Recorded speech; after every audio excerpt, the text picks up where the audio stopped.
A Russian nuclear strike against Ukraine would trigger such a powerful answer from the West that the Russian army would be annihilated, said Josep Borrell, the EU's foreign policy chief.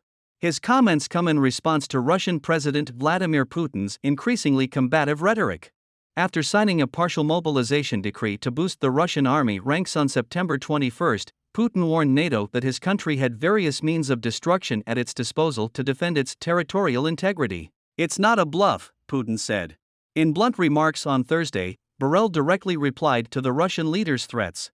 There is the nuclear threat, and Putin is saying he is not bluffing. Well, he cannot afford bluffing, Borrell said during a European Diplomatic Academy event in Bruges. It has to be clear that the people supporting Ukraine and the European Union and the member states, and the United States and NATO are not bluffing neither. And any nuclear attack against Ukraine will create an answer, not a nuclear answer, but such a powerful answer from the military side that the Russian army will be annihilated, and Putin should not be bluffing, he said. Borrell spoke of a serious moment of history and painted a grim picture of profound uncertainty and instability for global politics as a result of Russia's invasion. The diplomat said the current rules-based system was being challenged like never before. We are definitely out of the Cold War and the post-Cold War. The post-Cold War has ended with the Ukrainian war, with the Russian aggression against Ukraine, he told the audience. This war is changing a lot of things, and certainly it is changing the European Union. This war will create a different European Union, from different perspectives.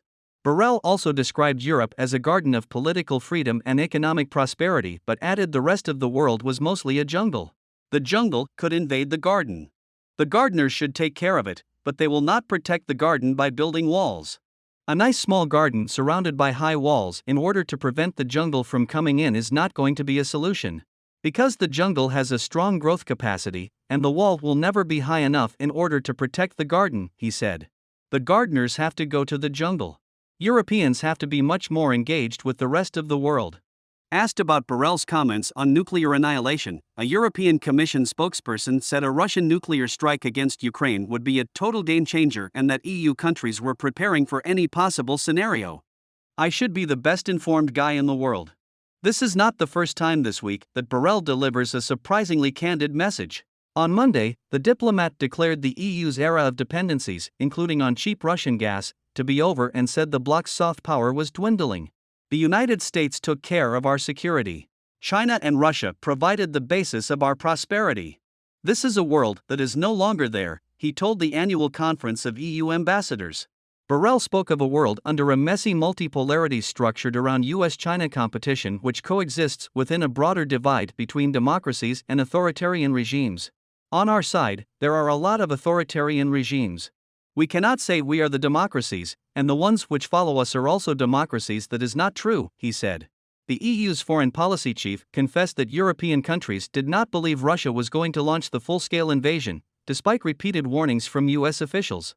We did not believe that this was going to happen, and we did not foresee that Ukraine was ready to resist as fiercely and as successfully as they are doing, he said. In what was arguably the most shocking moment of the speech, Borrell publicly berated the EU ambassadors present at the event for not reporting fast enough about developments in their respective countries. Sometimes, I knew more of what was happening somewhere by reading the newspapers than reading your reports. Your reports come sometimes too late, he told the ambassadors. Having all of you around the world, I should be the best informed person in the world at least as much as any foreign affairs minister. I am foreign affairs minister of Europe. Behave as you would behave if you were an embassy. Speaking at the same conference, European Commission President Ursula von der Leyen praised the ambassadors for doing excellent work on the ground.